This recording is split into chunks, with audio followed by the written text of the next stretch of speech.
Good morning. My name's Alan Wilson and I'm from the NetZero Collective.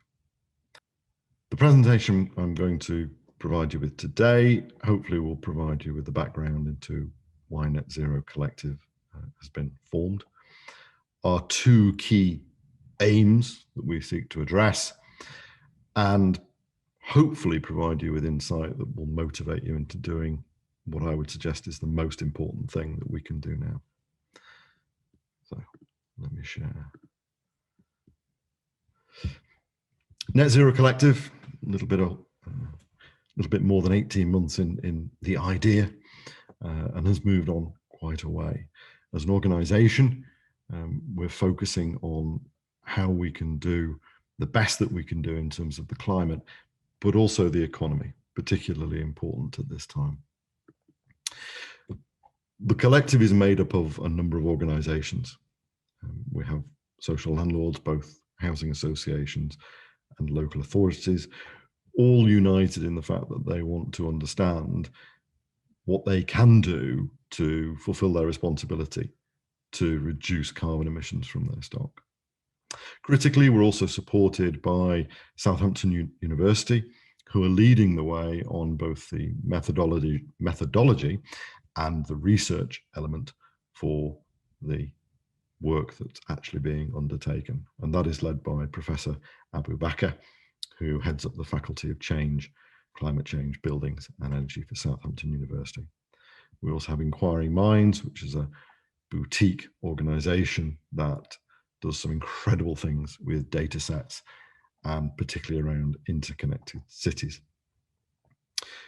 We also have a number of industry partners, so organizations that own the intellectual property behind some extremely clever pieces of equipment, from PV and battery systems to air source, ground source, to control systems, but also looking at the fabric, the ventilation, the insulation in homes, absolutely critical. And one of the things that we must constantly remind people is that in order to deliver what we want to deliver in homes, we must always look at the fabric first. So not necessarily the shiny technical pieces of kit. It's fundamentally getting the envelope of the property correct in the first instance. So the rationale, and I'm not going to labor this point, it's really well known by anybody that's been around, frankly, awake for the last 2, 3, 4, 5 years, that we have a real challenge facing us as a species. This is primarily as a result of us having free issue carbon for the last 150 years. And to be honest, we're now going to look like we're picking up the bill. So in order to meet the challenge requires a quantum shift in our attitude, our thinking, our investment, the way that we live our lives, both individually and corporately. The stats are there for you. The 5.4 million days, question mark, I'm going to come back to a little bit later. So there's just a little teaser for you. But if you look at the numbers that we actually need to deliver just within this country to achieve our target that have been committed to legislation, there's an enormous amount of work to be done. And in reality, we should have started 10, 15, 20 years ago. This is why working together is the only way that we're going to safeguard the future for our children and for their children. There's a statistic that's not there, and it's the statistic that says that at the current rate of global warming, there is going to be displacement of the order of 20 million people in Bangladesh, a particularly crowded part of the world where already there is insufficient land to stand on, clean water, food available for people. That's just within Bangladesh. If we're losing the low-lying regions of the planet, the ability for that to destabilize not just their way of life, but our way of life is really significant. And the other side of it is, this is our responsibility to act. John Kerry, 2 weeks ago, on a visit to Europe, said that we need to start right now. I would add to that, we also need to get it right, what we're starting. There is tremendous opportunity for us to expend money and probably more importantly, time in not following the right approach or the right methodology in terms of decarbonisation. And this is where I apologise for the soapbox, but it's a question for all of you to take back to your organisations, and I'd love to know the answer. How many organisations at the moment are building either homes for private sale, private rent, social rent, that will actually need decarbonising in the future because they are not being built to a sustainable approach at the moment? And I don't mean passive house, that would be fantastic, but I mean homes that are being built still utilising radiators as emitters instead of underfloor heating, instead of selling or even providing the option PV, air source heat pump, battery. Take that question back to your own organisations. I've spoken very recently to some senior people in some very large organisations who said, actually, we know that we are building homes at the moment that will need decarbonising in the future. That's terribly, terribly short-sighted. So put the soapbox away. Our approach to providing some answers is to undertake research. So research that will enable us as an organisation to provide data that will identify for landlords what are going to be the most effective ways to decarbonise, to retrofit properties, but to have that based on solid data, solid evidence. Some of us will remember the cavity wall debacle where funding was made available, and one of the results of that is there's a reputed 50 to 60 billion pound bill being faced by insurers as a result of failed cavity wall schemes.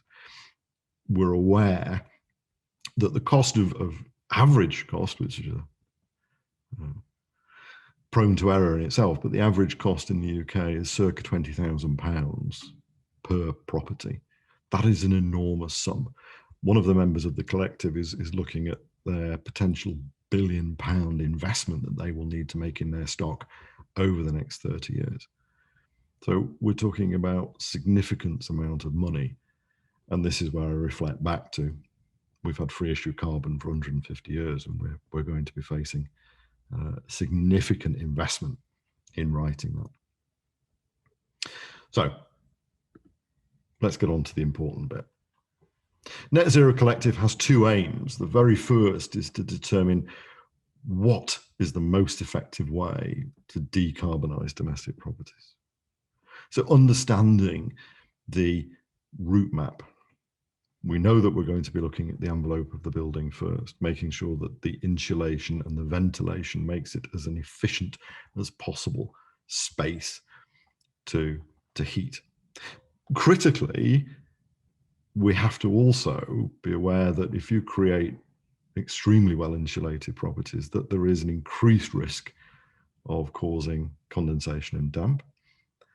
And in the summertime, there is also the potential for creating overheated properties.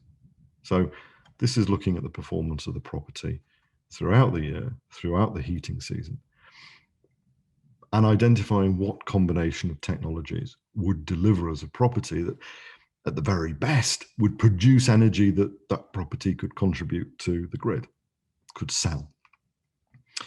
Or next best is a property that is not consuming any energy. It's generating the energy that it requires for heat, light, and power for that particular dwelling.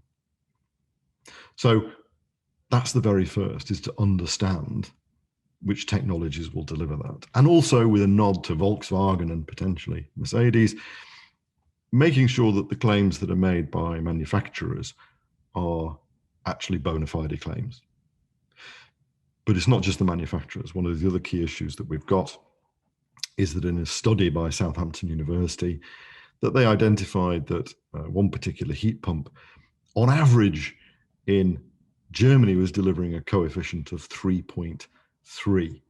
So for every unit of energy that went in, it was producing 3.3 units of energy out. It's the only way from a financial point of view that a heat pump will compete with gas at compete with gas at sub 4 pence per kilowatt is hard going.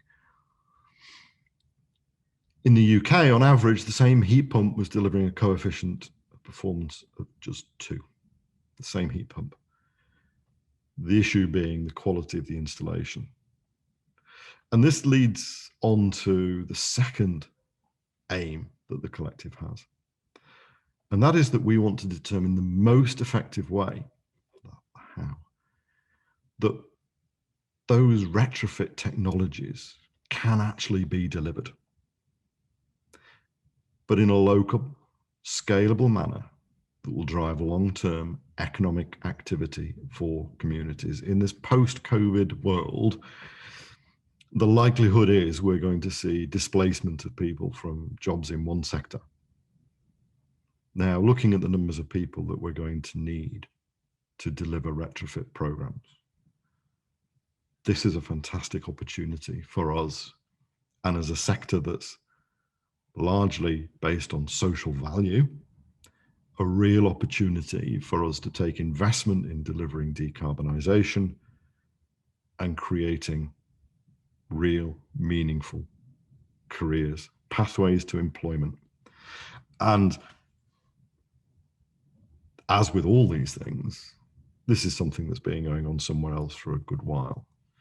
And if we look to the Northeast and the work that Nissan did with Gateshead and Sunderland Council, some 30,000 people have now had pathways into either the supply chain or into Nissan's business. So there's a real opportunity for social landlords to get together with local colleges, to get together with NetZero Collective on building entities that could then deliver on the housing stock. Take that £20,000, 40 to 45% of that is going to be labour cost. If that can actually be driven instead of a cost as into an investment in people, in jobs in the local community, then we're seeing some key benefits that actually this could deliver. Because whilst we tend to focus on the social housing stock, that represents circa a fifth of the 27 million dwellings in the UK that are going to need to be decarbonised before we get to 2050. Frankly, we're going to struggle if we don't look at that local community and train people up to deliver. We're getting close to understanding what the 5.4 million days is about.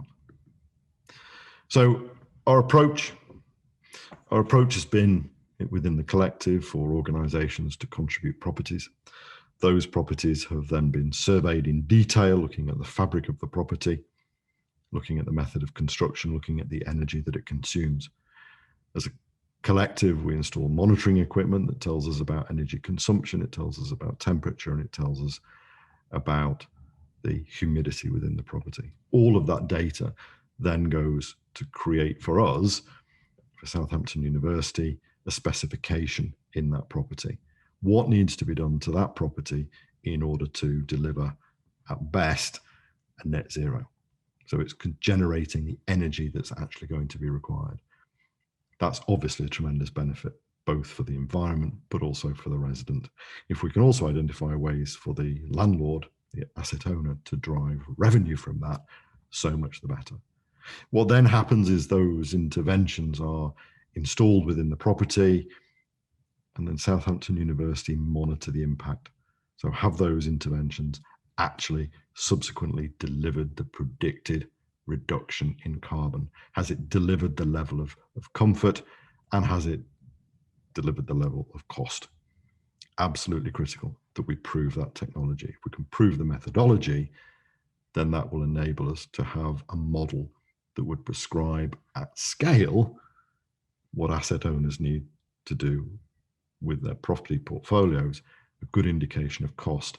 And critically, if you're the asset manager, it will tell you what the output should be that you're seeking from your contractors, and therefore avoid COP of 2 versus a COP of 4, COP of 5. Final point is the outputs. And I'll come to the 5.4 million days. And this is the challenge that we have. Government's target is to deliver 600,000 air source heat pump installations. Now, even forgetting the other work that will need to go on in the property in order to deliver that heat envelope, so the fabric works, currently is taking 9 days on average. 9 days. So a simple sum, 600,000 times 9 working days to deliver an air source heat pump requires 5.4 days. And in order to do that within a year, we need 27,000 skilled heat pump engineers to actually deliver that. Now, I've not yet Googled it, but I'm sure that there aren't 27,000 experienced heat pump engineers in the country just yet, which is one of the reasons why NetZero Collective wants to start to look at how we build the capacity for that in the local communities so that we all benefit. Thank you very much indeed for your time, and I look forward to some questions. Thank you.